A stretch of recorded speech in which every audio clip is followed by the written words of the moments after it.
People always say that money changes people. In my case, money didn't change my husband. It simply revealed who he had always been. If someone had asked me 3 years ago whether Daniel loved me, I would have said yes without thinking. Now, I'm not so sure. Daniel and I had been married for 8 years. We weren't rich, but we had a comfortable life in Seattle. He worked as a regional sales manager, and I worked from home as a freelance graphic designer. My income wasn't always the same every month. Some months I made good money. Other months were slower.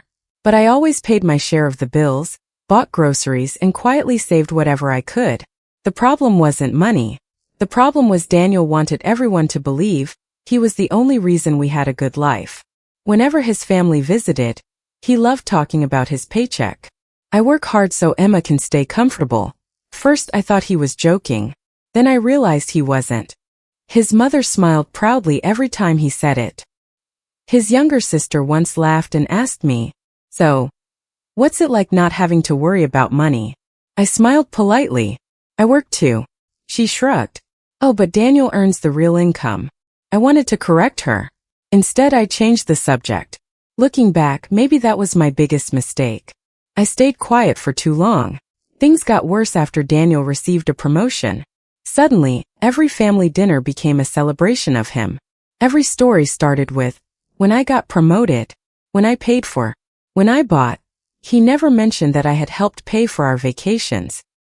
He never mentioned that I had covered most of the furniture when we bought our house. He definitely never mentioned that my freelance business had been growing every single year.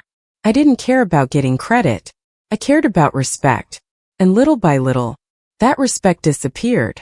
One Saturday evening, Daniel told me his parents were coming over for dinner. "Just keep things simple," he said while fixing his tie. I frowned. "What does that mean?" He laughed. "You know, don't start talking about your business. Dad gets bored." I looked at him for a second. "My business? Yeah, it's just not that important." Those words stayed in my head all evening. Not that important. After everyone arrived, dinner started normally. We talked about work, travel, the weather. Then Daniel's father asked him, "So how's work going?" Daniel leaned back with a smile. "Busy, but someone's got to keep this family running." Everyone laughed. I didn't. Then he looked straight at me. "Emma has the easy life. She works a few hours on her laptop, and the rest is taken care of because of me." More laughter. His mother even raised her glass. "You're lucky to have a husband who takes care of everything." I felt my face grow warm. Not because I was embarrassed, because I was angry. I opened my mouth to speak. Before I could say a single word, Daniel interrupted me. "Come on, Emma. Let's not pretend we'd have this house without my salary." The room went quiet. I looked around the table. Not one person questioned him. Not one person asked for my side. And in that moment, I realized something.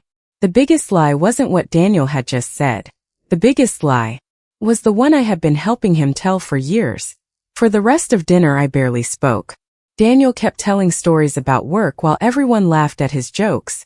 Every time someone thanked him for taking care of me, he smiled like he had won a prize. When his family finally left, I started clearing the table. Daniel walked into the kitchen. "Why are you upset?" he asked. I looked at him. "You told everyone I live off your money." He shrugged. "It was just a joke." "It wasn't."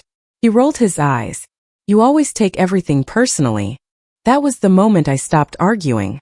Not because he was right, because I realized he would never admit he was wrong. 3 days later, my phone rang. It was my attorney, Mr. Carter. "I'll be stopping by this afternoon," he said. "There's one last document that needs your signature." I thanked him and hung up. Daniel was working from home that day. Around 4 o'clock, the doorbell rang. Daniel opened the door. A man in a gray suit stood there holding a leather folder. "Good afternoon. I'm here to see Emma." Daniel frowned. "About what?" The man smiled politely. "I'm her attorney." Daniel looked confused. "Attorney?" He stepped aside. Mr. Carter walked in and shook my hand. "I've brought the final paperwork regarding your grandmother's estate." Daniel's eyes immediately turned toward me. "What estate?" I calmly invited Mr. Carter to sit down. He opened the folder. "As of today," he said, "the transfer is complete." You are now the legal owner of your grandmother's investment portfolio, the lake house, and the commercial building downtown. The room became completely silent. Daniel stared at me. I don't understand. Mr. Carter continued. The total value is just over $2.4 million.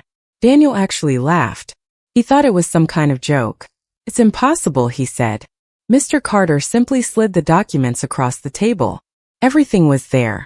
Property deeds, investment statements, legal signatures.